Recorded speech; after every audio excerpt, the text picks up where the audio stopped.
At number 18, to Nashville we go, and one of the best defensemen we have in all the games, Roman Josi. You can see jumped up a couple of spots. He was 24th in our countdown a year ago. Preds fans might say 18, that's still too low for this guy. Yeah, I mean, I feel like we throw this around, the underratedness. But this guy, like, I don't know. I mean, he underappreciated. And here's the thing with Roman Josi, and you could date this back a while. And I know they got offensive. They added more offensive players this year, so who knows what his numbers can potentially be. But look at that. He almost tickled 100 points. Or he did tickle it, I guess. He didn't scratch it by getting 100. Tickle. A little tickle right there, 96. But that's what this guy does. And the storyline for the Nashville Predators the last number of years have been them going on a run, right? Them finding this groove. And it's all been centered around 59.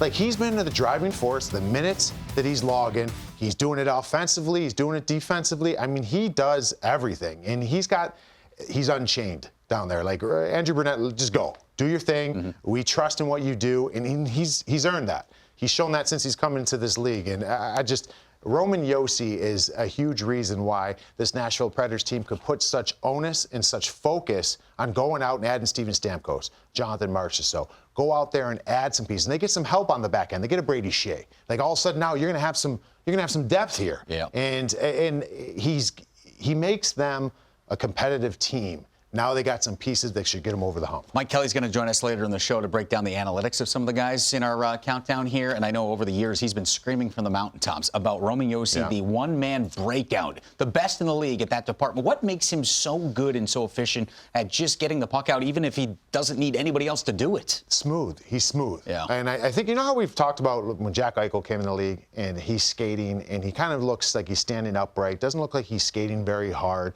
I'm not going to say he's like that. Roman Josi skates obviously a lot deeper in stride. But the thing that was elusive for Jack Eichel, he doesn't look like his mechanics are making him go fast, but he's cruising. Still does it now. Roman Josi's the same way. Doesn't take a lot of violent strides. He jumps into the fray all the time. He gets involved. He hangs in there.